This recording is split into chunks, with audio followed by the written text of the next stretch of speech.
여러분 안녕하십니까. 아침의 매일경제입니다. 저는 이상훈입니다.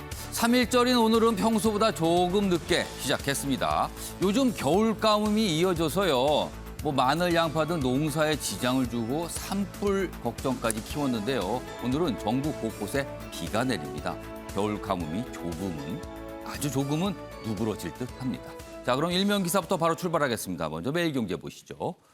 우크라이나 관련 얘기가 일면 톱 기사로 실려 있습니다. 지금 전 세계가 러시아에 대한 제재에 들어가고 있죠. 그 내용입니다. 러시아 핵 위협까지 하고 있죠. 그러자 미국 에너지 거래 차단 압박하고 있다. 러시아가 주로 돈을 버는 거는 에너지입니다. 석유, 가스 등이거든요. 이거를 차단하겠다는 겁니다. 좀 더 보죠. 자, 최근에요. 러시아가요. 핵 얘기를 계속 꺼내고 있습니다. 뭔가 사용할 수도 있다. 이런 뜻으로 읽히고 있는 상황이죠. 그러자 미국은요. 러시아 중앙은행의 자산을 동결했고요. 에너지 생산 시설에 대한 제재까지 검토하고 있다는 겁니다. 이런 가운데 제재가 지금 러시아에 미치고 있는 거죠. 러시아 국민들 불안합니다. 루브라, 러시아 돈인데요. 30% 가치가 급락을 했습니다. 그리고요. 우리나라도 전략 물자에 대해서 러시아 수출을 막기로 했다. 이런 내용까지 담겨 있습니다. 다음은 조선일보 보시죠. 자, 역시 우크라이나 얘기인데요. 여기 푸틴 대통령 사진, 큰 사진가 앞에 옆에 뭐가 써 있죠? 여기 있습니다. 요거 좀 크게 좀 보겠습니다. 이게 바탕이 어두워서 잘 안 보일 수도 있어요. 앞에선 대화 나서고 뒤에선 암살조를 투입했다고 합니다. 지금요. 우크라이나 인접국가죠. 벨라루스에서 러시아와 우크라이나 대표단이 만나고 있어요. 지금 협상을 벌이고 있는데 또 그 뒤에서는 암살조 얘기가 나옵니다. 아래로 가겠습니다. 러시아, 우크라이나 침공 후에 첫 회담을 가졌습니다. 서로 요구사항 내세우며 맞서고 있는데요. 지금 언론 보도에 따르면 회담 중에 젤렌스키 우크라이나 대통령을 제거할 용병을 침투시켰다. 이런 내용의 보도까지 나오고 있는 상황입니다. 이번엔 한겨레 보겠습니다. 방역 패스 전면 중단됐습니다. 오늘부터 적용됩니다. 이제 QR코드 안 찍는다. 자, 여기 보시면요. 식당, 카페 외 행사, 집회에서도 해제가 됐어요. 대부분의 경우가 좀 풀린 겁니다. 청소년 방역 패스도 사실상 철회했다. 그래서 방역 대전환. 사실은 이 방역 패스 전면 중단 좀 돌연 갑자기 좀 나온 내용인데요. 여러 가지 좀 얘기들이 나오고 있습니다. 마지막으로 한국일보 확인해 보겠습니다. 아직도 전달 못한 독립유공자 군 포장이 6천 명이 넘습니다. 이게 뭐가 정해졌는데 왜 전달이 안 될까요? 여기 보시면 공적을 인정받은 10명 가운데 4명에게 전달을 못했는데요. 이게 후손 증명하기가 이게 까다롭답니다. 그러니까 이거 스스로 증명해야 되는데 이 절차가 까다로워서 이게 쉽지 않다는 거고요. 자식이 없거나 해외 후손의 경우는 엄두도 못 낸다. 그러자 이런 얘기가 나오죠. 보훈처가 직접 후손 발굴에 적극 나서야 된다. 이거 기다려서는 안 된다. 이렇게 정했는데 이게 무슨 경우냐? 이렇게 좀 지적하는 기사입니다. 자, 지금까지 일면기사 짚어봤고요. 오늘도 뉴스의 의미를 깊숙하고 풍부하게 짚어주시기 위해 네 분께서 자리하셨습니다. 한 분씩 소개해드리겠습니다. 자, 먼저 화면 가장 맨 왼쪽에 앉아 계십니다. 김종혁 전 중앙일보 편집국장 자리하고 계십니다. 그리고 그 옆에는요. 한민수 민주당 선대위 공보단 부단장 나와 계십니다. 자, 그리고 세 번째 자리에는 윤희석 국민의힘 선대본 대변인 나오셨고요. 마지막 자리에는요. 이동학 민주당 청년 최고위원 나와 계십니다. 자, 네 분 안녕하세요. 안녕하십니까.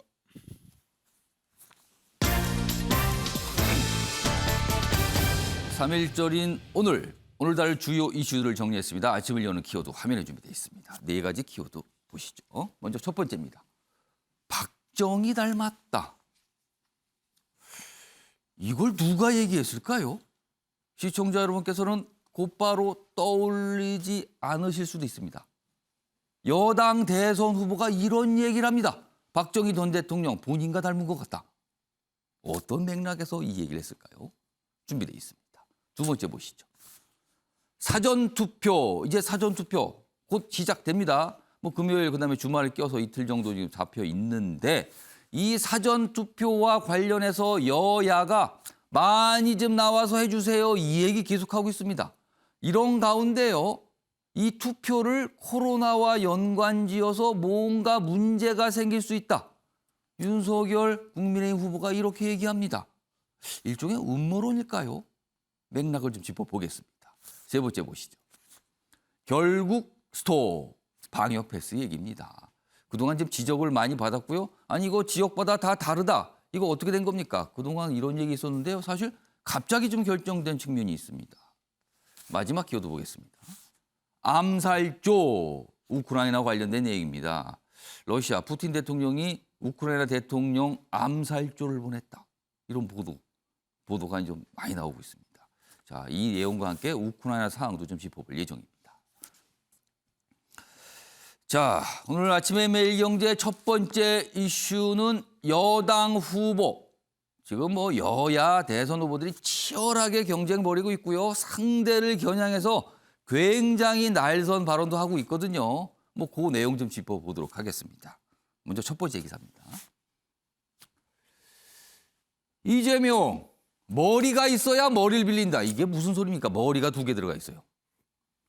그러니까 제1야당의 후보인 윤석열 후보를 향해서 이렇게 비난하는 겁니다. 얼마 전에 이 비슷한 내용을 안철수 국민의당 후보가 했는데 그거를 좀 따온 걸까요? 그러면서 또 이렇게 얘기해요. 윤석열, 국정 모르는 게 자랑 아니다. 그러면서 이른바 무능 프레임을 계속 부각시키고 있다. 이 기사는 이렇게 해석하고 있습니다. 어제 이른바 TK 지역, 대구 경북 지역을 굉장히 많이 다녔거든요. 그러면서 유세하면서 이렇게 얘기합니다. 다음 기사도 하나 더 보겠습니다. 이재명, 문재인 대통령 경북 간 날 TK 유세를 했다. 언론에서 이런 것도 주목했죠. 어제 이제 문 대통령의 TK 일정이 있었어요. 그리고 이런 얘기합니다. 박정희의 강한 추진력, 저와 닮은 꼴이잖아요. 이렇게 얘기합니다. 박정희 닮았답니다. 이런 말. 구미, 포항 등 6개 지역 누비면서 뭔가 호소한 거죠. 그리고 경주에서는 뭐 신라의 화백제도까지 언급하면서 본인이 뭐 이쪽과 굉장히 가깝다. 이런 걸 또 얘기하기도 했습니다. 자, 그럼요. 두 가지 기사 봤죠? 이 두 가지 기사에 나온 내용 영상으로 확인해 보겠습니다. 국정을 정확하게 알아야 합니다. 모르는 게 자랑이 아니에요. 머리를 빌려도 빌릴 머리라도 있어야 됩니다, 여러분. 이 박정희 대통령 하면 떠오르는 게 하나 있죠. 강력한 추진력, 한다면 한다. 맞습니까? 근데 좀 닮은 사람은 있어 보이지 않아요? 이재명은 비슷하지 않습니까? 자, 윤석 대변인. 그러니까 이재명 후보가 이제 TK 지역, 이른바 TK는 국민의힘의 텃밭 중에 텃밭 아닙니까? 여기를 굉장히 많이 다니면서 공을 들이는 모습인데 이곳에 가서 윤석열 후보에 대해서 이른바 무능 프레임을 강하게 얘기하면서 동시에 박정희 전 대통령을 닮았다라고 얘기합니다. 그 전까지는요, 박정희 전 대통령 굉장히 극찬을 했었거든요. 근데 이제는 닮았다 수준까지 간 건데, 윤석열 후보 입장에서는 좀 신경이 쓰일까요? 어떻게 좀 보십니까? 이재명 후보가 박정희 대통령 닮았다고 했고 그 전에는 좀 극찬했다고 하시는데 그 전에는 예. 묘소 참배도 거부했었습니다. 아, 그렇군요. 그러니까 이제 맥락이 없다는 얘기예요. 아. 대통령 선거가 쭉 진행되면서 박정희 대통령과 닮았다고 하신 분들이 중간에 조금씩 나왔었습니다. 예. 이번 선거만 해도 자꾸 나오시는 허경영 후보 같은 경우도 아. 박정희 대통령과 뭔가 연관이 있다는 식으로 많이 얘기하지만 사람들이 무시하는 것은 예. 전혀 연관성을 인정할 만한 맥락을 모르겠기 때문이에요. 아. 박정희 대통령 닮았다고 말씀하시는 취지는 이해하겠습니다. 예. 대구 경북을 갔기 때문에 특히 예. 구미에 가서도 그 얘기를 했는데 예. 자, 추진력을 자기가 갖고 있기 때문에 박정희 대통령과 비슷하다. 그런데 그렇다면 예를 들어서 이런 말씀도 하셨어요. 구미에서 북한에 대한 선제 타격 얘기하면 바로 경제에 악영향을 미친다. 과연 박정희 대통령 같으면 그 생각이 동의하셨을까요? 이런 여러 가지를 봤을 때 지역에 가서 그 지역 출신의 어떤 지도자들에 대해서 그분의 업적에 대해서 본인이 인정을 하고 그걸 닮겠다고 하는 것까지는 이해를 하지만 예. 갑자기 태도가 바뀌어서 그 전까지는 묘소 참배도 안 하려고 했다가 아. 이제 와서 그렇게 하는 그 태도에 대해서 역시나 진정성이 문제가 된다. 국민들께서 다 판단하실 거다. 이렇게 말씀드리겠습니다. 그러니까 맥락이 안 맞고 뜬금없다 뭐 이렇게 말씀하신 것 같아요. 지금 윤석 대변인께서는요. 자, 이동학 최고위원께는요. 이거 뭐 같은 내용인데요. 글쎄요. 며칠 됐죠? 윤석열 국민의힘 후보가 호남을 방문해서 본인과 국민의힘이 DJ 정신을 더 잘 계승한다 뭐 이런 취지의 얘기를 했거든요. 그거를 의식하는지 모르겠는데 여당의 대선 후보가 TK 지역에서 박정희 전 대통령 얘기를 한다. 그리고 나아가서 더 닮았다는 얘기까지 한다. 이게 어떻게 보면은 민주당 입장에서는 금기 깨는 상황 아닙니까? 이건 좀 어떻게 보십니까? 네, 사실 저 발언은 환심을 살려는 것이 아니고요. 지금 이재명 후보가 외치고 있는 정치 교체, 예. 정확하게 이제 그것과 궤를 좀 같이 하고 있는 건데요. 기존에 정치인들이 뭐 방송에 나와서건 혹은 정치를 하는 과정에서건 예. 상대방을 물어뜯는 것에는 아주 굉장히 능하게 하고 있어요. 아. 근데 국민들이 그걸 보실 때 정치인들이 왜 저렇게 내용을 얘기하지 않고 상대방의 이 허물만 얘기하는가 예. 이것에 대한 이제 물음표가 있으실 텐데 사실 그것이 나의 승리를 위해서라면 상대방의 성과를 깎아내리는데 혈안이 되어 있는 그 환경이 조성되어 있기 때문에 그런 면도 없지 않아 있는 거죠.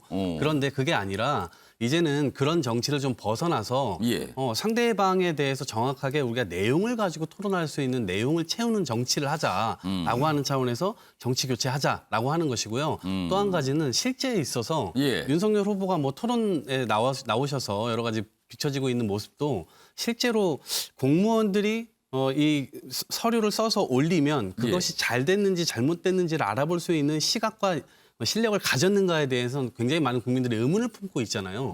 근데 이재명 후보는 행정 경험을 거쳐서 예. 실제 그런 것들을 정확하게 다 찝어낼 수 있는 능력, 그리고 이제 그걸 토대로 해서 추진력과 실행력, 예. 이것이 이제 박정희 대통령과 닮아 있다 이렇게 이제 표현을 한 것이죠.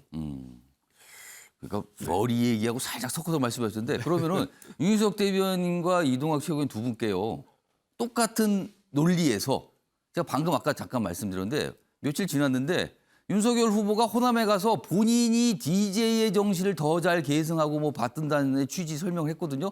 자, 그럼 먼저 그거는 이동학 최고위원 어떻게 평가하시겠습니까? 이게 저는 좀 약간 어거지였다고 보는 게. 그건 어거지다, 그거. 네, 네. 왜냐하면 이제 사실은 민주당에 대한 굉장히 많은 이제 이 갈라치기를 지금 하려고 했었던 측면이고요. 예. 저쪽에서는 갈라치기가 아니고 예. 실제 그런 점들이 닮았다라고 얘기를 한 것이지 서로 맥락은 조금 다르게 이야기하신 것 같아요. 맥락이 다르다. 이쪽은 어거지고 이쪽은 뭔가 통합 이런 거다. 자, 그럼 똑같이 윤석 대변인 아까 이재명 후보의 박정희 닮았다 발언에 대해서는 맥락이 없는 뜬금없는 거다 말씀하셨어요. 그러면 윤석열 후보가 며칠 전에 호남에 가서 DJ 정신을 더 잘 계승하는 게 본인이라고 얘기했어요. 이건 어떻게 좀 보십니까? 일단 전제가 예.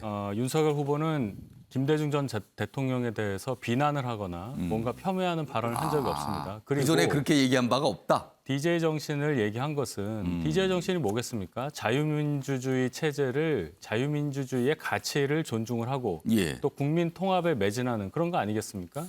그런데 지금 현재 민주당의 모습이 예. 김대중 전 대통령 그리고 또 노무현 전 대통령이 이끌던 그 당시에 민주당과 가는 길이 같으냐 거기에 대한 의문을 얘기를 한 거예요. 예. 자, 그렇다면 정파를 떠나서 그 숭고한 가치를 본인이 계승하겠다 그 얘기 한 겁니다. 알겠습니다. 한민수 무단장께서 윤석 대변인 말씀을 듣더니 손을 딱 드셨어요. 딱 한 1분 정도 드릴게요. 짧게 예. 말씀드리겠습니다. 전 윤석열 후보가 김대중 대통령이 고향까지 가서 DJ 정신을 계승하겠다 이런 말씀한 거에 대해서는 좀 폄하할 생각은 없습니다. 예. 근데 일단 언행일치랄지 아무튼 언언일치라고 하는 측면에서 보면은 김대중 대통령 하면은 우리가 다 알지만 평생을 예. 색깔론이라고 하는 그런 정말 그 시우기, 그렇죠. 저 시우기 때문에 고생을 했죠. 예. 평생을. 특히 정치 보복으로 사형선도 받고 죽을 고비를 4번이나 넘기고 예. 이런 분 아니었습니까? 이런 걸 생각한다면 윤 후보가 진짜로 계승하는 진정성이 있다면 색깔론으로 비춰줄 수 있는 발언을 자제하고 예. 특히 뭐 정치 보복 발언도 뭐 본인 안 하겠다고 했지만 예. 그것도 부실시킬 수 있는 행보를 보일 필요가 있고요. 특히 국민 통합을 위해서 예. 진짜 행보를 보여줘야 된다 이런 생각이 듭니다. 알겠습니다. 이재명 후보가 TK 가서 한 말, 윤석열 후보가 호남에서 간 말. 사실 그동안 여야 후보들이 쉽게 하지 못한 내용을 하긴 했어요. 근데 지금 들어보셨지만 평가가 각각 좀 달라요, 지금요. 자, 다음 기사도 이재명 후보의 얘기를 좀 소개하고 있는데요. 이런 내용입니다. 이재명 정치 보복은 몰래 하는 것. 이게 무슨 소리일까요? 아마도 윤석열 후보의 어떤 적폐청산, 뭐 적폐수사 이런 얘기에 대한 비판을 정치 보복이라고 하면서 뭐가 나온 것 같아요. 그러자 야당 그 몰래 하는 정치 보복이 문재인 정부도 대상입니까? 또 이렇게 받아칩니다. 지금 야당에서는요. 자, 좀 더 보죠. 지금 이 발언인데 야당에서는 본심이 드러났다. 뭐 이렇게까지 이제 딱 이 비판을 하는 거죠. 자, 그럼요. 이 발언이 이게 어떻게 나온 건지 영상으로 준비했고요. 그다음 야당의 반응까지 묶었습니다. 들어보시죠. 세상에 어떤 대통령 후보가 정치 보복을 공언을 합니까? 그래 하고 싶어도 꼭 숨겨놨다가 나중에 몰래 하는 거지. 더불어민주당 이재명 후보의 말에 가장 두려워하는 세력이 아마 지금 청와대에 있는 분들이 아닌가 생각을 합니다. 아주도 뻔뻔하고 나쁜 발언이다. 남의 뒤를 팔아서 과거를 파서 과거로 돌아가는 정치 보복할 시간이 어디 있습니까? 절대로 정치 보복 없는 나라 제가 확실하게 만들겠습니다, 여러분. 김종혁 전 부장님, 이거 어떻게 들으셨습니까? 뭐가 이게 말을 하다가 툭 나왔어요, 그 얘기가 지금. 그 뭐 상식적인 유권자라면 다 판단하실 수 있지 않겠습니까? 이게 윤석열 후보에 대해서는 정치 보복을 하는 나쁜 지도자다 언급하는 이런 식으로 얘기를 해놓고서 예. 본인은 정치 보복은 가슴 속에 꽁꽁 숨겨놨다가 몰래 하는 것이다. 그러니까 당장 이제 야당에서는 도대체 누구를 상대로 하시겠다는 거냐? 그렇게 누굴 꽁꽁 상대로 몰래 숨겨놨다가 하겠다는 거냐 이렇게 나온 거예요, 지금. 그런 얘기를 하시는데 자 이제 뭐 저는 어떤 생각이 드냐면요. 저 예. 이재명 후보가 이번 대선에서 수많은 어록을 남기셨어요. 정치 보복은 몰래 하는 것 저것도 하나지만 자 내가 박근혜 대통령 전 대통령 존경한다고 하니까 진짜 존경하는 줄 안다라는 그런 말씀도 하셨고 그다음에 대장동 사태는 당군 이래로 최대 환수 사업이라는 그런 말씀도 하셨고 심지어는 아들도 남이다 이런 말씀까지 하셔서 정말 유권자들로서는 저분이 그 토론에 나와서 하시는 말씀을 어디까지 믿어야 되느냐 이 부분에 대해서 크게 고민해야만 되는 상황이 아닌가 이렇게 생각이 드는데요. 예. 이분이 또 말씀하신 중에서 나는 머리가 좋고 유능해야 된다 이렇게 말씀하시는데 아니 머리가 좋아서 그러면 자기 측근들도 그렇게 기억을 못 합니까? 그리고 유능해서 대장동과 백현동을 만들어냈습니까? 그건 논리적으로 제가 보기에는 예. 아마 유권자들께서 저분이 하시는 말씀이 어디까지 진실인지에 대해서 생각을 하실 것이고 예. 그리고 상대 후보에 대해서 뭐 윤석열 후보에 대해서 쉽게 얘기하면 무능하고 머리가 나쁘다는 예. 식으로 말씀을 하시잖아요, 계속. 예.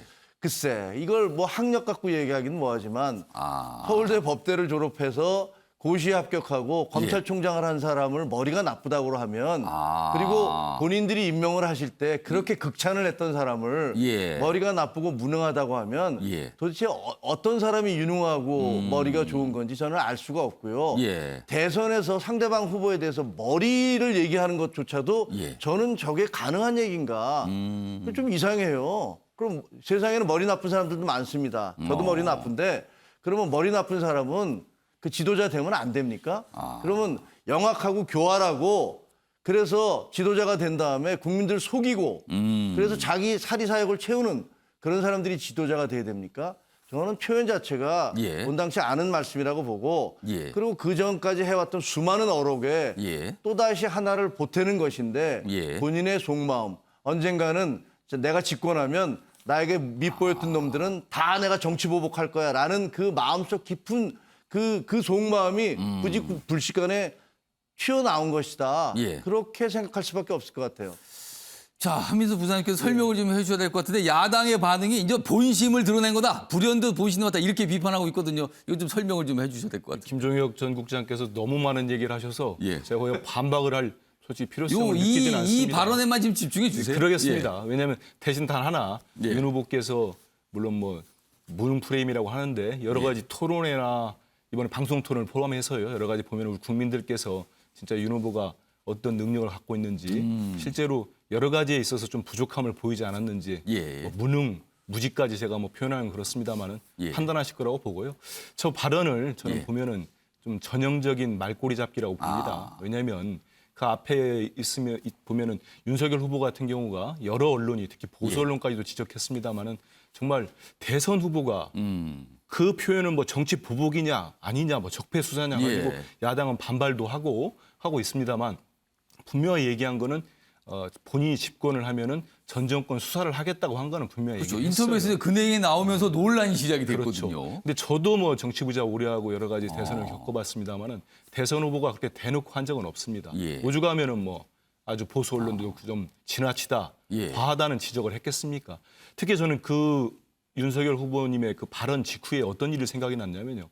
예전에 이명박 당선인 시절에 예. 그 노무현 현직 대통령 때 당선되자마자 청와대 가서 인사를 합니다. 예. 그러면서 거기서 뭐 상석을 누가 앉을 건가 가지고 사실상 그 당시는 아름다운 양보를 서로 했지요. 예. 그러면서 이제 그 MB 전 대통령이 뭐라고 하냐면요. 당선인 시절인데 그 당시 MB 쪽에 그러니까 이명박 대통령 쪽에 대변인이 브리핑까지 했으니까 다 나와 예. 있는 사실입니다.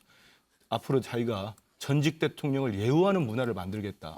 이렇게 공언을 하신 분이 그 뒤에 누가 봐도 정말 정치 보복성 강한 수사를 해서 아주 우리 현대사에 정말 비극적인 일까지 만들지 않았습니까? 근데 이분은 지금 후보 시절부터 지금 대놓고 뭐 보복 수사하겠다는 공언을 하는 거예요. 예. 그 지적을 한 거고 그리고 제가 볼 때 저는 이재명 후보가 예. 그 당선이 되면은 이재명 후보야말로 진짜 정치 보복이라는 걸 할 시간도 없고 하지도 않을 거라고 제가 단언컨대 장담을 합니다. 몰래 하는 거 이 얘기가 턱 나오면서 지금 전혀 기사로 그렇지 않고 달아지고 왜냐하면 있어요. 그 예를 들어드리겠습니다. 예.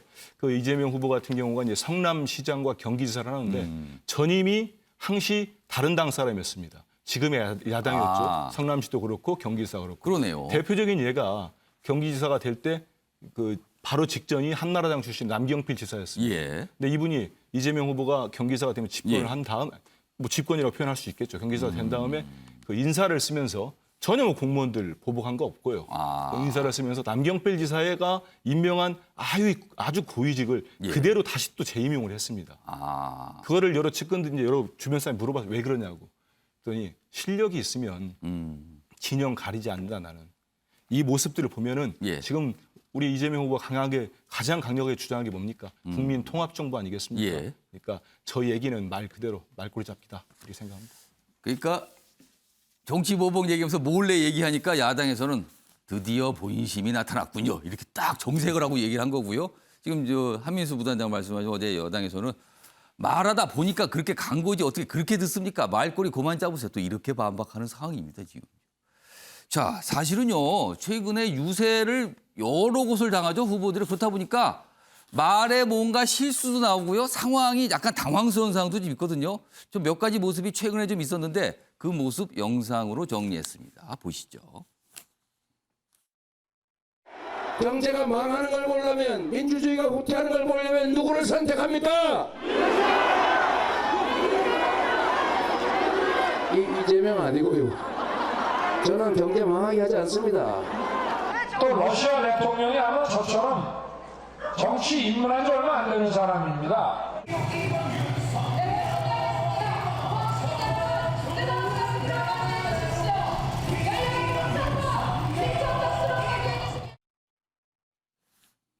그러니까 경제 망하고 뭐 이렇게 했는데 상대 후보를 겨냥한 건데 갑자기 거기 오신 분들은 그냥 다 이재명입니다. 이재명. 뭐만 얘기하면 이재명 하다 나온 거고요. 그 윤석열 후보는 러시아 대통령, 우크라이나 대통령 얘기를 잘못하신 것 같고요. 그리고 3번 이 손가락 3개를 했거든요. 뭔가 좀 실수한 것 같은데 2번으로 하셔야 되는 거 아니었습니까? 아무튼 저런 모습들 어떻게 보면 실수죠. 그리고 약간 좀 당황스러운 상황인데 영상으로 좀 묶어봤습니다. 후보분들께서 짓궂게 또 이런 거 마련했다고 하실 수도 있겠네요. 아무튼 저런 모습 유권자들이 현장에서 많이 보셨습니다.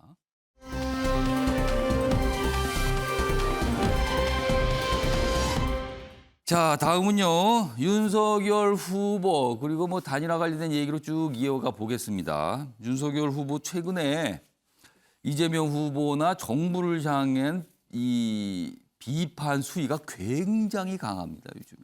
유세 때 나오는 모습인데요. 먼저 기사 하나 있습니다. 윤석열, 북한 도발을 도발이라 못하고 있다. 이게 바로 운동권 정권이다. 이런 표현을 씁니다. 어제 강원도 유세를 했거든요. 그리고 민주당을 쫓아내는 게 정치개혁이다. 이렇게까지 얘기합니다. 자, 그럼요. 윤석열 후보가 유세 때 한 이야기 들어보겠습니다. 국제사회가 전부 도발이라고 규정하는 것을 도발이라는 말을 못 씁니다. 이게 좌파 혁명 이념에 빠져있는 운동권 패거리 집단이기 때문에 그런 것입니다. 여러분, 온갖 다수당의 횡포주를 다 나오다가 대통령 선거 열을 남겨놓고 뭔 놈의 정치개혁이란 말입니까? 정치개혁은 이 무도한 민주당 정권을 교체하는 것이 바로 정치개혁입니다. 여러분, 이동학 최고위원. 맹비난이에요. 근데 조금 표현이나 보면 좀 거칩니다. 어떻게 들으셨습니까? 윤석열 후보가 저렇게 할 수밖에 없는 이유가 자신의 존재 이유가 지금 민주당 정부의 반감 때문에 자신의 존재가 시작된 거거든요. 그래서 이 존재가 계속 살아 있으려면 그 반감을 계속 조성해야 되고 그 반감이 계속 조성돼서 여론이 살아 있어야 됩니다.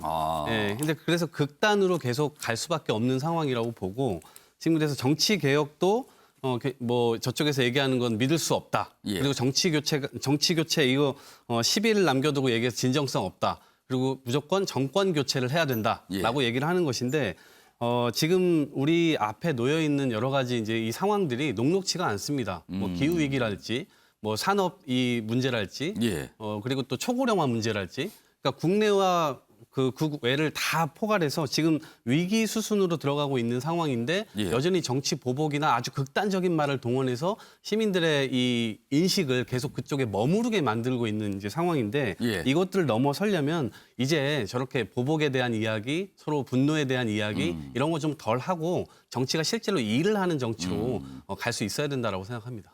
김준혁 전 국장님, 좀 이동학 최고위원이 좀 덜 하세요 이렇게 좀 마무리해 주셨어요. 어떻게 좀 들으셨습니까? 북한 도발을 도발이라 못하고 있다. 이게 바로 운동권 정권이다라고 얘기하는 건 좀 거칠죠. 거칠지만 저는 이게 그 윤석열 후보의 분노의 표현이라고 생각을 합니다.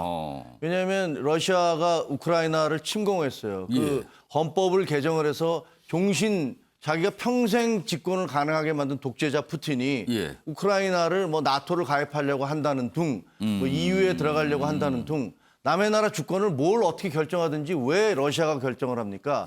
그러면서 거기다 침공을 했어요. 그 침공에 대해서 이재명 후보가 뭐라고 그랬냐면 뭐 민주당 쪽에서는 마치 그게 젤렌스키 대통령이 초보 대통령이어서 전쟁을 자초한 듯이 그리고 왜 러시아에 그 굽실거리지 않고 왜 나토에 가입하겠다고 그러고 왜 EU에 들어가겠다고 얘기를 하느냐. 그러면서 이재명 후보는 평화가 제일 중요한데 평화가 있어야 경제도 있습니다. 뭐 이런 식의 얘기를 해서 윤석열 후보를 마치 무슨 전쟁광인 것처럼 이렇게 얘기를 하고 있는 건데 사실 그거는 윤석열 후보뿐만이 아니라 그 안보에 대해서 제대로 바라보고 있는 많은 사람들이 분노한다고 생각을 해요. 그러면 북한이 미사일을 이번에 올해 들어서만 벌써 8번을 쐈습니다. 그러면 그게 무서워서 우리는 계속 북한에 굽실거려야 됩니까? 중국이 우리를 협박하고 경제적으로 협박하면 거기 굽실굽실 되면서 그 얘기를 들어줘야 됩니까? 그건 아니잖아요. 그런데 마치 그래야만 되는 것이 평화를 유지하는 방법인 것처럼 주장하는 그럼 민주당 정권이 그렇게 해왔어요. 지난 5년간. 거기에 대해서 저는 그 윤석열 후보가 분노하고 있고 그 분노의 표현이 저렇게 거친 표현으로 운동권 정권 아니냐. 왜 북한 도발을 도발이라고 못하느냐. 그럼 러시아의 우크라이나 침공은 침공이 아닌 거냐. 이런 얘기를 하고 있다라고 생각을 합니다. 그러니까 윤석열 후보는 이제 본인도 분노했고 여러분도 분노하시죠. 뭐 이런 얘기를 꺼낸 거다. 앞서서 봤는데 이재명 후보는 본인이 이제 일을 잘한다는 부분을 강조하면서 이쪽은 무능합니다. 뭐 약간 이런 방향들을 잡은 것 같아요. 지금 후보들마다. 자, 이런 상황에서요. 윤석열 후보가 한 가지 귀를 잡는 얘기를 했습니다. 다음 기사에 있습니다. 윤석열, 여권 코로나 확산을 이용해 선거날 투표 막을 수 있다. 이게 무슨 소리입니까, 이게? 그러니까 지금 코로나 확진이 많이 나고 있잖아요.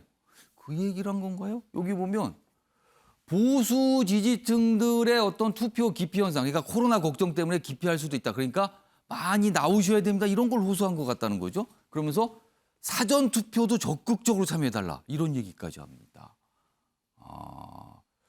사전 투표가 잘못하면 뭔가 문제 발생했습니다. 이런 얘기를 또 약간 섞은 것 같아요. 코로나 확진 급증 발표 놓고 여권 선거에 악용 뭐 이런 주장을 했는데 논란이다 이렇게 돼 있습니다.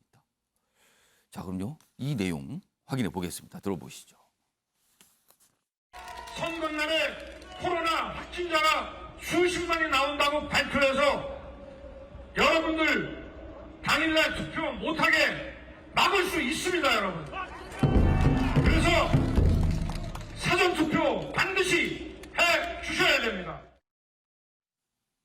그러니까 코로나 선거날 3월 9일에 코로나 확진자가 엄청나게 많은 숫자가 나오고 정부가 발표할 수 있다. 그러니까 그러게 되면 아무래도 코로나 걱정 때문에 투표가 주저하실 수 있죠. 특히 이제 연령이 높으신 분들은 주저할 수도 있는데 그거 생각하시는 있을 수가 있으니까 미리 사전투표 많이 해주세요. 이렇게 연결이 되는 거군요, 지금요. 한민수 부단장님, 어떻게 들으셨습니까? 못 알아듣겠습니다. 못 알아듣겠다. 무슨 소리인지. 말인지를 모르겠어요. 저는. 그러니까 윤 후보의 제가 뭐 시간도 바쁘니까요. 예. 다 들어볼 시간도 없지만 저 말만 봐가지고 무슨 얘기인지 모르겠어요. 어. 왜냐하면 지금 여야가 본인들이 참여한 국민의힘 의원들이 참여해서 여야가 국회에서 당일날 우리 3월 9일날 원래가 선거 6시까지잖아요. 그렇습니다. 근데 코로나 확진되신 분들 편의를 위해서 예. 7시 반까지 투표 시간도 늘리지 그렇습니다. 않았습니까? 1시간 반 좀 연장이 예. 됐어요. 그러니까 확진되신 분들이랄지 이런 분들 투표를 할 수 있도록 개정까지 한 거예요. 예. 그래서 해놨는데 그 당의 후보가 지금 여권이 확산을 이용해 선거날 투표를 막을 수 있다. 저는 선뜻 저게 무슨 얘기인지 모르겠고요. 아마 굳이 그냥 선의로 받아들인다면 예. 아마 사전 투표를 촉구하기 위해서 하신 말씀이다. 이 마지막엔 정도는- 사전투표 많이 하세요. 그 얘기를 했는데. 근데 전 정말 이해가 안 됩니다. 예. 지금 저당의 국민의힘의 전직 당대표 대통령 권한대행까지 하신 분은 황교안 전 대표는 예. 지금 선관위로부터 고발당할 위험에 처했다. 이런 기사까지 나오고 있어요. 왜냐하니까 이분은 또 그 지난 총선이 부정선거라는 주장을 계속하고 있으면서 예. 이번에도 사전투표 하지 마라. 사전투표 날이 법으로 다 정해졌고 해야 된다고 지금 국민의힘의 윤석열 후보는 턱도 말도 안 되는 저런 이유로 투표를 하라는 거고 예. 전직 당대표는 부정선거가 있을 것 같으니까 하지 말라는 거고 예. 저는 제1야당이 어떤 스탠스인지 모르겠고요. 좀 전에도 뭐 색깔론 가지고 아마 윤 후보가 분노를 참지 못 예. 저는 제가 만약에 윤석열 후보 쪽에 어떤 전략을 조언하는 참모라면은 예. 좀 다른 타당이지만 다른 예. 조언을 하고 싶어요. 어떻게 하시겠습니까? 그 분노를 나는 왜 분노한지도 모르겠지만 만약에 분노를 하더라도 저런 식의 표현 되게 우리 유권자들이 싫어합니다. 색깔론하고 막말하고 지금 거의 막말에 가깝지 않습니까? 예. 무슨 버르장머리 해머리 뭐 이런 게 들어갔어요. 박살내겠다. 예. 민주당을 없애자는 정당. 아니 저 많은 유권자들이 지지하는 후보와 정당에서 그렇게 폄하하고 하는데요. 제가 말씀드리는 거는 왜냐하면은 뭐 다들 동의하실 텐데 선거가 이제 한 9일, 8일밖에 안 남았기 때문에 예. 여야 지지층은 상당히 결집됐다고 봅니다. 어찌 보면 거의 뭐 다 결집됐다고 보는데요. 예. 지금 남은 거는 중도층, 특히 합리적인 중도층이 예. 이제 마음을 결정하는 시기가 왔다고 봅니다. 많은 전문가들이 예측을 하고 있어요.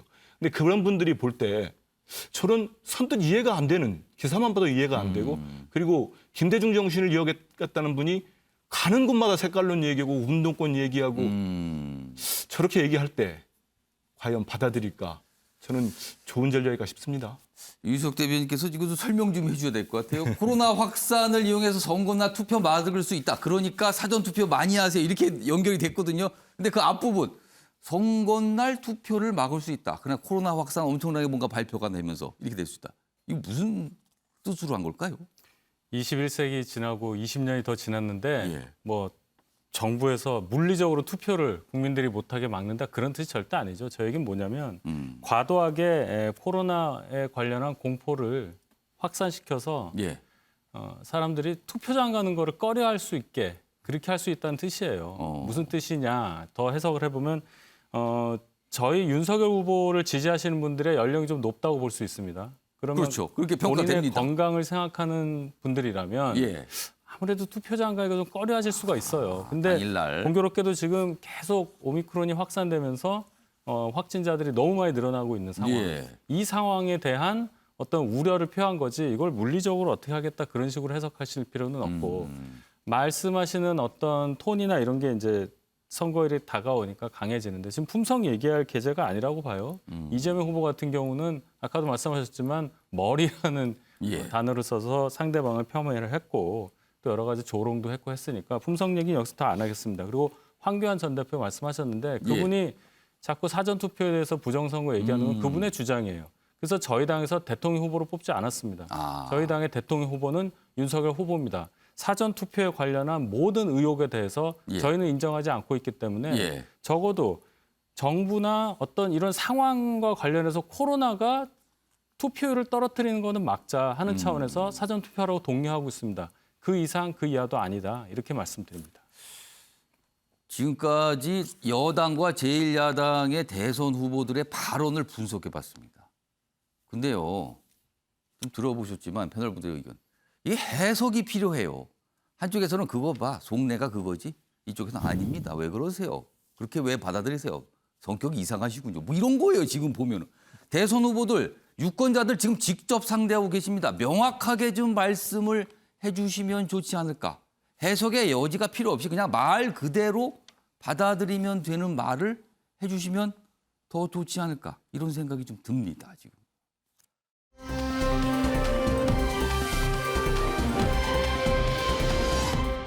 다음은요, 단일화 얘기로 좀 이어가 보겠습니다. 여기는 안철수 국민의당 후보가 등장을 하죠. 보시죠.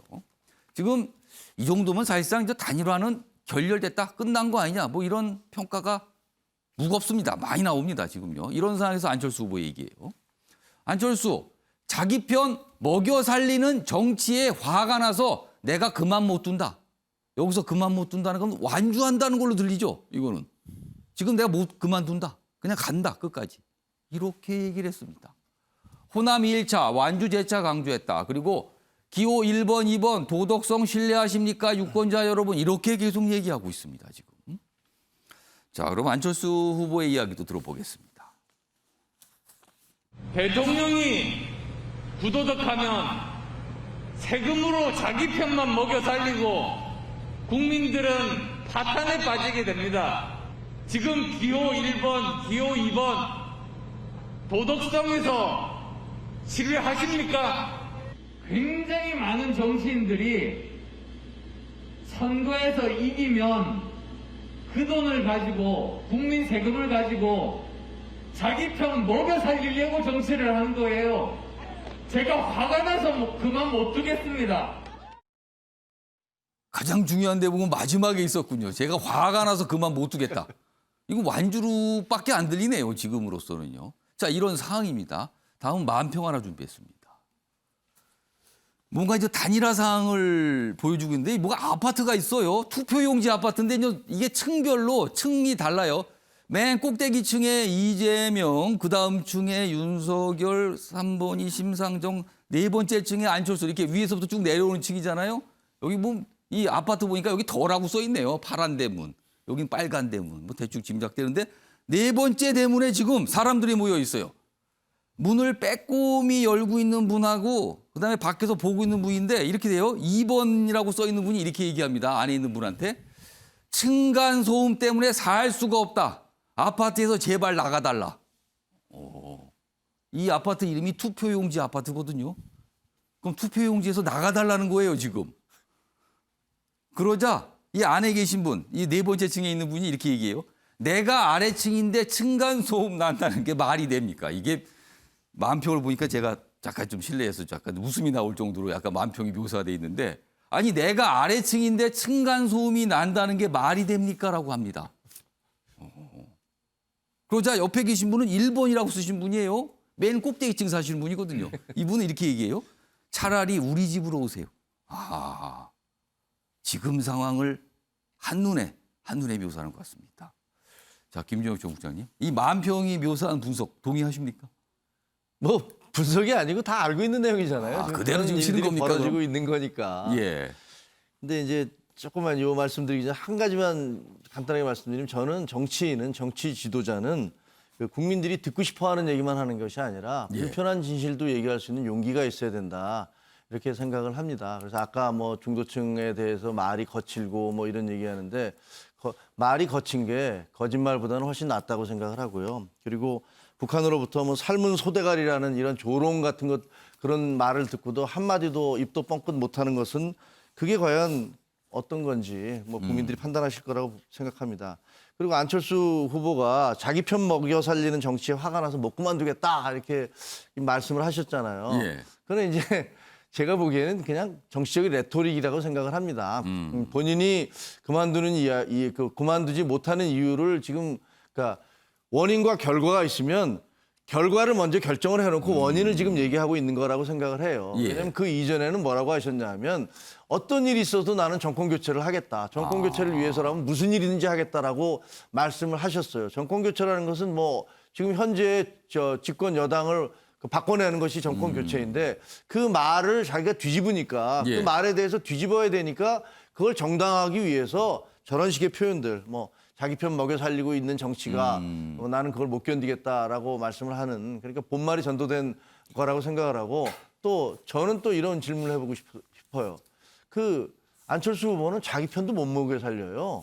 많은 사람들이 물론 저는 세금으로 먹여 살려라 뭐 이런 얘기 아닙니다. 예. 왜 안철수 후보는 그동안에 10여 년 넘게 정치를 했는데 가장 가까웠던 사람들이 다 이 사람하고는 상대를 못해라고 하면서 떠났는지 왜 주변에서 같이 일을 했던 분들이 떠나갔는가 이 말씀인가요? 그 지금? 부분에 대해서 저는 뭐 사실 그동안에 잘 글쎄라고 좀 유보적인 태도를 보였는데 예. 이번에 협상 과정에서 이분이 하시는 것을 보면서 예. 아 그럴 수도 있겠구나. 많은 사람들이 그렇게 떠나는 이유가 있었겠구나라는 생각을 하게 됐어요. 저거는 제가 보기에는 자신의 행위를 정당하기 위한 그래서 상대방을 비난하는 예. 원인과 결과가 전도된 본말 전도에 그냥 레토릭에 불과하다. 예. 이렇게 생각을 합니다. 자, 이동학 최고위원, 좀 만평 좀 다시 보겠습니다. 자, 앞서서 안철수 후보의 이야기, 뭐 화가 나서 이제 그만 못 둔다. 그 얘기와 이 만평이 분석하고 있는 이 상황을 보면은요. 안철수 후보 여기서 안 나올 것 같잖아요. 그러면 계속 간다는 뜻이 되거든요. 당 못 뺀다는 거예요, 지금요. 이미 뭐 다 정해졌고 여기 뭐 층간소음으로 이제 비유를 한 건데 이동학 최고위원이 보시기에는 이제 완주밖에는 없는 상황이 됐다 이렇게 판단하십니까? 네, 저도 그렇다고 보고요. 혹시 1번 집으로 가는 거 이런 건 없습니까? 예, 만약에 그렇게 하면 자기 부정이라고 생각합니다. 아. 안철수 후보가 사실은 이 다당제 정치를 지금까지 외쳐왔고 그 기저에는 낡은 양당제가 있었던 거거든요. 예. 그래서 자기의 내용과 어떤 실력 이런 것들을 보여주기보다는 상대방 비판, 비난 이런 것으로 일관해서 상대방이 실수하게 되면 내가 승리하게 되는 이 게임의 룰 자체를 바꾸고 싶어 했던 게 안철수 정치의 핵심인데 예. 지금 단일화라든가 이렇게 하게 되면 사실은 양당제 안으로 그냥 귀결돼 버리는 겁니다. 그렇기 때문에 본인이 10여 년 이상 동안 꾸준히 아주 어려운 길을 겪어오면서 지금 왔는데 예. 여기에서 마지막에 그렇게 귀결된다? 그럼 낡은 양당제 안으로 그냥 흡수돼 버리는 것밖에 안 되고요. 예. 실제 대한민국 정치에 아무런 영향을 끼치지 못했던 그런 사례로 남게 될 겁니다. 그렇기 때문에 아마 저 선택은 스스로가 자기 부정이기 때문에 하기가 어려울 테고 예. 차라리 끝까지 가서 예. 지금 이제 여권에서 얘기하고 있는 정치 교체의 내용이 실제 신빙성이 있는지 더 따져보고 이것을 어떻게 가능하게 할 수 있을지에 대한 전략을 세우는 것이 훨씬 더 현실적인 방안이라고 봅니다. 네. 뭐 만평까지 이렇게 나와서 좀 상황을 좀 묘사했고요. 다음은요. 그렇다면 지금 뭐 이동학 최고위원 그리고 뭐 정치권에서 일단 이 정도면은 뭐 단일화 이런 건 쉽지 않고 완주 쪽으로 기울었다라는 이런 어떤 평가가 많이 있거든요. 그렇다면 그 전제를 만약에 한다면 대선일까지 그리고 대선일 다음도 어떤 결과가 나올 거 아닙니까? 그럼 안철수 후보는 어느 정도의 득표를 거둘 것인가? 이게 이제 관심사인 거예요. 그와 관련된 기사가 있습니다. 안철수 지지자 가운데 17%는 윤석열로 8%는 이재명으로 갈아탔다. 그러니까 여기 보면 뭐 중앙일보가 이제 이 조사를 한 거예요. 이제 패널 조사인데 최근 한 달 사이에 그러니까 똑같은 분들을 조사를 한 거예요. 한 달 간격으로. 그러니까 지지 후보가 어떻게 바뀌었는지를 조사했는데 이런 변화가 나타났다는 거예요. 최근 한 달 사이에. 또 뭐죠? 한 달 사이 안철수 지지자 가운데 33%가 마음을 바꿨다. 그리고 심상정 지지의 14%는 이재명 그리고 12%는 윤석열. 그러니까 뭔가 좀 이동들이 있었다는 거예요. 그동안 한 달 사이에. 자, 이제 대선이 얼마 안 남았죠. 그러니까 어느 정도의 또 이동이 있을까? 뭐 이런 걸 짐작하는 기사입니다. 그리고 20대 남성 중 남성은 이재명, 윤석열 이동이 많고 이렇게 이에서 윤으로 이동이 많고 30대 여성에선 윤에서 안, 이로 변경이 많더라. 뭐 이렇게 최근 한 달 사이 분석을 좀 해본 겁니다. 요 얘기 좀 해봐야겠습니다. 요거 윤희석 대변인과 한민수 부단장께서는 요 내용 좀 참조하시면서 지금으로서는 안철수 후보가 완주로 기울어진 것 같아요. 그렇다면 이 안철수 후보가 지금 받고 있는 여론조사 나오는 지지율이 있지 않습니까? 어떤 조사에 따라서 뭐 10% 정도 아니면 조금 못 미치고 뭐 이 정도 갖고 있는 상황인데 이 표가 완주하게 되면 어떻게 될 것인가? 그대로 안철수 후보가 다 유지할 것인가? 아니면 흩어질 것인가? 이런 게 관심사거든요. 어떻게 전망하십니까? 윤석 대변인. 안철수 후보 스스로 2월 13일에 저희에게 단일화를 제안하면서 정권 교체를 위해서 단일화를 제안한다고 얘기했습니다. 그렇다면 적어도 그 말씀을 뒤집지 않은 상황이라면 예. 정권 교체를 원하는 후보인 거예요. 그러면 완주를 한다. 당선 가능성이 좀 적겠죠. 그렇다면 유권자 입장에서는 정권 교체를 위해서 내가 투표를 하겠다는 심리가 강할 거고 당선 가능성이 훨씬 높은 후보에게로 선택을 바꿀 수밖에 없다고 저는 생각합니다. 예. 물론 어떤 선택을 하더라도 어떤 상황이 벌어지더라도 나는 안철수 후보를 무조건 지지해야 되겠다 이런 분들이 당연히 계실 것이죠. 그렇지만 상황이 당선 가능성이 그리 높지 않은 안철수 후보 현 상황을 볼 때 예. 아무리 안철수 후보를 좋아하고 안철수 후보에 대한 지지가 세다 하더라도 본인의 표가 소위 말하는 사표, 아무 의미 없는 표가 되는 걸 원하는 유권자가 그리 많아 보이지는 않습니다. 예. 따라서 시간이 지날수록 만약에 안철수 후보가 정말 완주를 하신다면은 안철수 후보 지지율이 늘어나기는 어렵다고 보고요.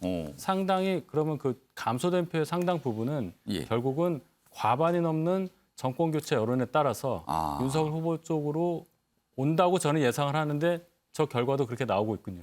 그러니까 일단 완주하게 되면은 지금 받는 지지율이 실제 대선 결과에서는 안철수 후보가 좀 낮아질 것 같은데 그럼 낮아진다는 건 줄어든 거잖아요. 그 줄어든 몫의 상당 부분은 윤석열 후보 쪽으로 갈 것이다. 그럼 일부는 이재명 후보로 간다고 또 보세요? 일부는 갈 수 있겠죠. 왜냐하면 안철수 후보가 원래 갖고 있는 것이 중도, 약간 오른쪽에 가까운 중도라고 보는데 민주당하고 당도 한번 같이 해본 그런 경험도 있고 이재명 후보를 찍기보다는 안철수 후보, 윤석열은 못 찍겠고 그래서 중간을 선택한 분들도 있다고 봐요. 그렇다면 만약에 완주를 했을 때 또 본인의 사표 가능성을 생각하면 그럼 이재명 후보를 선택할 수 있겠죠. 그런 표도 있을 겁니다.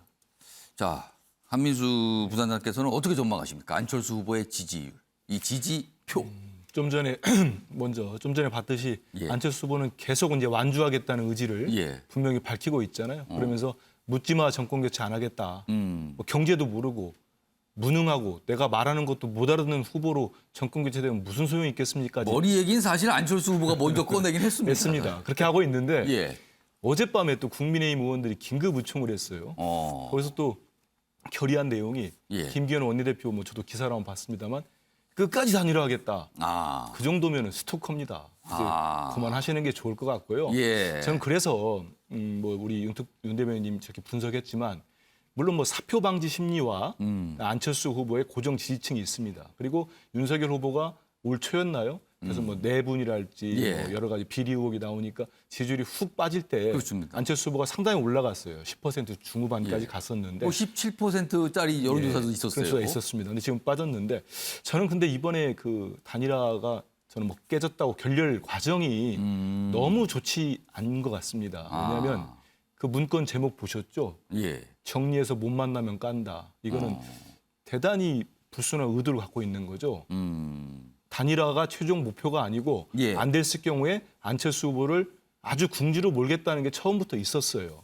그리고 협상의 모든 세세한 일찍까지 그 과정들을 그 후보가 나와서 공개하고 선대위원장, 선대본부장이 예. 다 깠습니다. 다 공개했거든요. 예. 이건 상대방에 대한 그건 제가 역대 보지를 못했는데 대단히 굴욕적이고 모욕을 준 거거든요. 그러니까 이준석 대표가 뭐 부처님 손바닥 안에 뭐 손오공 이 정도 차원을 넘어서는 그랬을 때 안 후보만 그 모욕감을 느끼겠습니까? 물론 뭐 사표 방지 심리가 있을 수 있습니다. 그래서 예. 윤 후보한테도 가고 예. 우리 이재명 후보한테도 오는 표가 있겠습니다만은 저는 그럼에도 불구하고 이제 그 과정들을 본 안철수 후보를 진짜 좋아했던 사람들 그리고 도저히 더 나쁜 정권 교체 윤석열 후보는 찍을 수 없다는 분들은 예.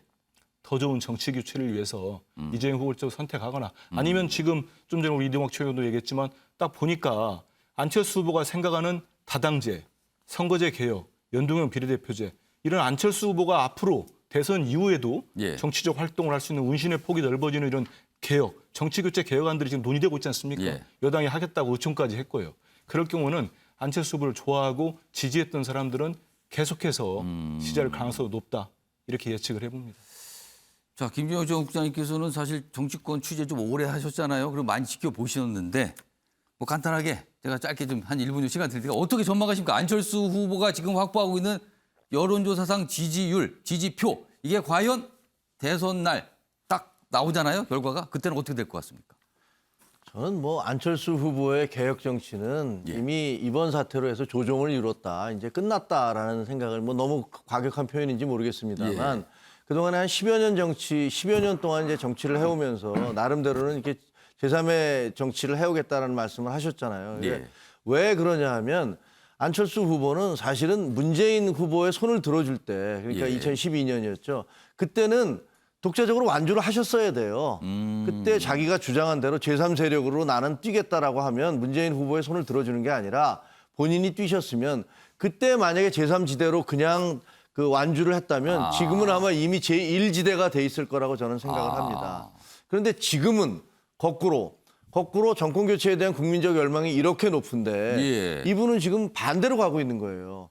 그러니까 철수를 해야 될 때는 철수하지 않고 예. 철수 안 해야 될 때는 철수를 하고 뭐 이런 식으로 선택을 거꾸로 하고 계시기 때문에 그 부분에 대해서 처음에 2012년 11년도에 안철수 후보에 대한 국민적 지지도가 40% 거의 50%에 육박할 정도의 인기가 있었고 예. 그래서 박원순 시장, 서울시장을 손을 들어줬더니 그냥 박원순 시장이 서울시장이 돼버렸어요. 그럴 정도의 영향력이 있었지만 그 이후에 사람들이 실망하고 좌절하고 하면서 점점점 떠나갔고 제가 보기엔 이번 선택을 마지막으로 해서 안철수 후보가 실제로 예. 투표장에 있어서 득표는 굉장히 낮을 것이다. 많은 사람들이 사표를 방지해야 된다는 생각 그리고 중도를 지지하는 사람들도 정권은 교체돼야 돼라는 생각이 한다면 결국은 윤석열 후보 쪽으로 가게 돼서 안철수 후보의 지지도가 많이 떨어지고 정치적인 어떤 동력도 이번 선거를 마지막으로 상실하지 않을까 이런 판단을 하게 됩니다. 아직은 모릅니다. 뭐 패널분들께서 이제 분석해 주시지만 이거는 결과를 봐야 되는 상황이에요. 지금 뭐 그리고 역대 대선 보면은요. 뭐 마지막 한 일주일 정도 남겨놓고 여러 가지 또 변수들 그 변수의 영향은 선거 결과가 나와봐야 또 아는 상황 이런 상황도 있었거든요. 그러니까 아직은 정확하게 판단하기는 쉽지 않습니다.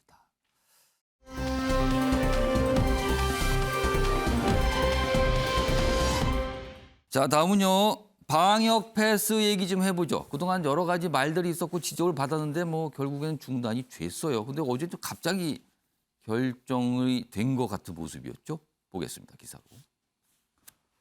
방역 패스 결국은 스톱.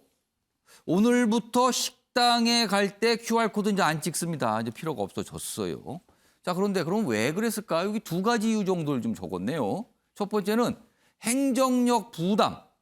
그러니까 지금 항원 검사하는 게 있잖아요. 그 보건소 가면 이제 증명서 띄워주고 이런 거 발급하시는 분 많은데 이런 거 하냐고 진짜 보건소나 행정력이 겨를이 없다. 부담이 너무 컸다라는 지적. 그리고 두 번째는 그동안 사회적 논란이 좀 있었죠. 이게 꼭 필요한 건가? 그리고 어느 동네는 되고 어느 동네는 안 되고 뭐 이랬잖아요. 지금 법원 판단에 따라서 이런 논란들 때문에 결국엔 스톱된 거 아니냐. 이게 두 가지 이유를 좀 지적하고 있군요.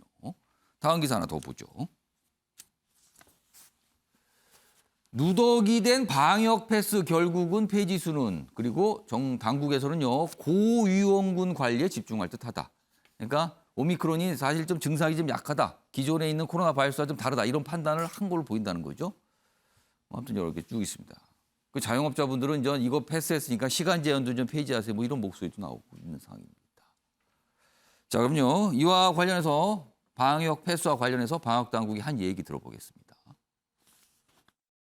연령별, 지역별 형평성 문제 등을 고려하여 내일부터 식당, 카페 등 11종의 다중이용시설 전체에 대한 방역 패스 적용을 일시 중단하겠습니다. 새로운 변이 바이러스가 나타나는 등의 상황 변동이 없는 한 계속 중단할 예정입니다. 예방접종률이 향상돼서 방역 패스의 필요성에 대한 논란과 갈등이 커지고 또 사회적 연대가 약화되고 있는 문제도 고려했습니다. 자, 그런데요. 지난주입니다. 25일이죠. 그때도 방역당국이 방역패스 관련된 얘기했는데요. 당시에는요. 이거 방역패스 중단하는 거 이거 지금 못한다. 지금 그럴 때 아니다. 더 봐야 된다. 이렇게까지 얘기했거든요. 그리고 며칠 안 돼서 중단시켜버렸어요. 그럼 그때는 뭘 보고 설명을 한 겁니까 도대체. 그래서요. 다음 기사가 나옵니다. 방역패스 중단 없다던 정부 돌변했다. 그걸 보고 전문가들은요. 이거 선거 의식한 거예요? 이렇게 또 지적을 합니다. 자, 이동학 최고위원 좀 어떻게 보십니까? 정부의 어제 결정 어떻게 좀 평가하시겠습니까? 저는 이제 불가피했을 거라고 봅니다. 지금 이제 저 선택을 이제 시간 언제 하느냐의 문제였는데요. 이게 이제 3월 달을 기점으로 해서 이제 그것을 결정을 하게 된 것 같고요. 크게는 아까 나왔지만 방역 정책의 일관성이라든가 두 번째 보건소 업무 부담이 가중된다라든가 이미 오미크론 때문에 10만 명이 넘어섰고 심지어 지금 20만 명, 30만 명 혹은 그것도 예측뿐이지만 50만 명, 100만 명 가도 지금 이상하지 않을 상황이거든요. 그래서 지금 이것에 따른 행정력이 굉장히 가중되고 있는데 그건 애초에 이제 불가능하다. 그 정도까지 가게 되면. 그다음에 이제 사회적 연대라고 하는 것인데 이게 이제 윤석열 후보도 사실은 지금 10시까지가 지금 식당 이 방역 기준인데 12시 넘어서까지 이제 이 방역 지침을 어기고 운영을 하는 곳에 직접 찾아가서 위로하면서 자기가 되면 바로 이것도 다 끝내겠다 이런 말씀을 하실 정도로 대통령 후보들도 지금 그런 말씀하시고 있고 이재명 후보도 당선되면 바로 이건 풀겠다. 그러니까 이게 사회적 연대가 약화된다라고 하는 것은 이것에 대해서 실제로 우리가 이렇게까지 강화된 지침에 따르는 것이 실제 그 방역 지침을 이렇게 사회에 적용하는 게 맞냐라고 하는 의구심들이 많이 일어나고 있고 현실에서 그걸 막을 수 없는 상황이 있고 이제 이런 여러 가지들이 종합적으로 이제 상황을 이제 생각했다고 이제 생각해야 되고요. 그다음에 이제 이것을 선거에 이용하려 한다라고 하는 이제 이 지적이 있는데 사실 그것과는 관계가 없고요. 이미 아까 이제 법적으로도 그런 것들을 투표할 수 있도록 다 풀었고 이제 한데 이 위기 의식 이런 것들을 조금 더 완화시킨. 그럼 그동안 나오는 질문이 그러면 진즉에 하지 왜 지금에 와서 하는가? 조금 더 일찍 하든가. 그렇게 판단을 못했을까? 이런 지적도 있거든요. 이런 겁니다. 그러니까 방역 관련자, 그러니까 이 담당자들의 전문가들의 이야기는 사실은 지금 빨리 풀면 안 된다라는 것이 지금도 반대가 좀 있죠.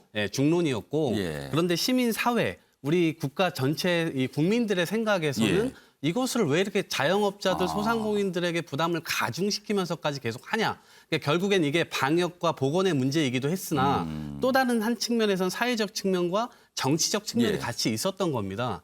그렇기 때문에 이제 이 부분을 정치적인 입장에서는 이것을 이 결정을 좀 내려줘야 되는 상황까지 이제 오게 된 거죠. 자, 방금 기사 다시 좀 보겠습니다. 여기 보면 요 가운데 부분을 좀 잡아주세요. 기사에 요 내용이 소개돼 있군요. 지난 25일입니다. 중앙재난안전대책본부 관계자가 이렇게 얘기를 해요. 당시에 가장 위험도가 높은 지역이 식당과 카페다. 이거 지난 25일입니다. 가장 위험하다. 전국적으로 방역 패스를 중단할 계획은 없다. 이렇게까지 얘기했어요.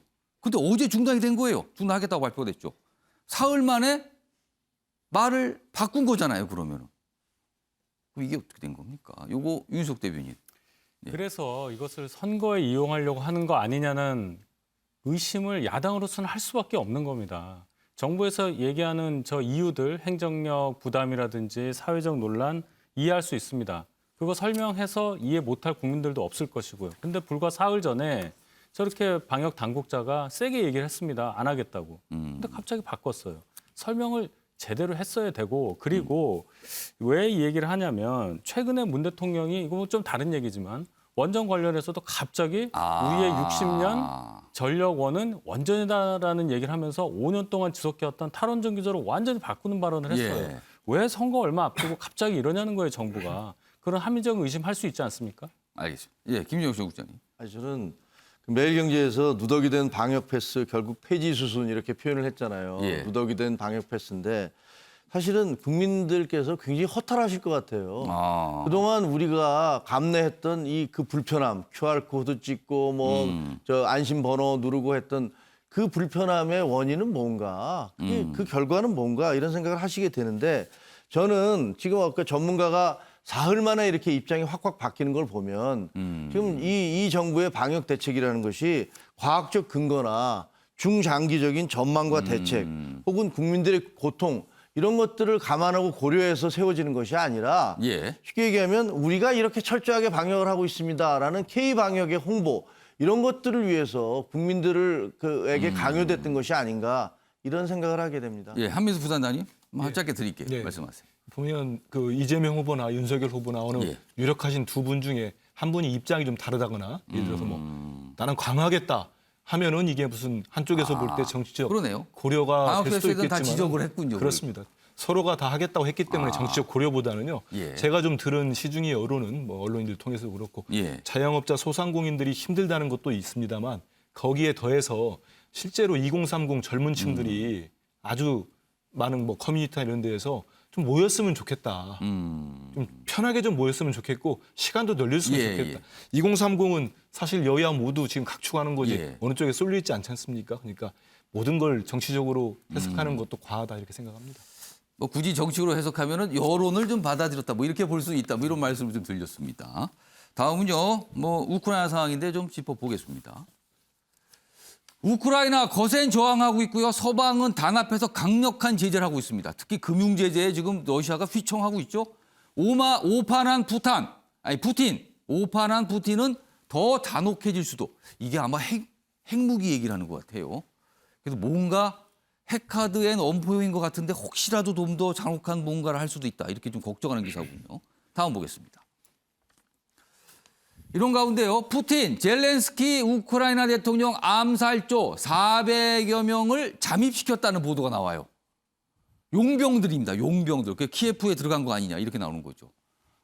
10만 명 이상 병력 투입하고도 지금 이게 완전 장악을 못하니까 이런 걸 쓰고 있는 거 아니냐 이런 얘기까지 나오고 있습니다. 자, 이런 가운데요. 다음 보겠습니다. 금융 얘기인데요. 지금 러시아 상황입니다. 스위프트 이른바 이게 전 세계 은행 간 결제망이거든요. 이게 막히면 큰일 나는 겁니다. 근데 이거 퇴출입니다. 퇴출 러시아. 이 제재가 약발이 들었나 러시아 루블화 가치 폭락하고요. 시민들은 달러 사재기를 하고 있다는 거예요. 러시아 국민들 얘기입니다. 러시아 국민들이 동요하고 있다는 거죠.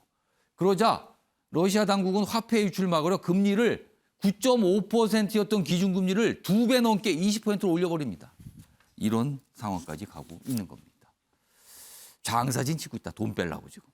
다음은 마지막 기사인데요. 소개만 좀 드리겠습니다. 미국 대러 수출 통제 압박에 우리나라 좀 한 발 늦게 뭔가 참여하는 것 같다. 그 바람에 좀 기업들이 어렵다. 이런 내용 소개하고 있습니다. 이게.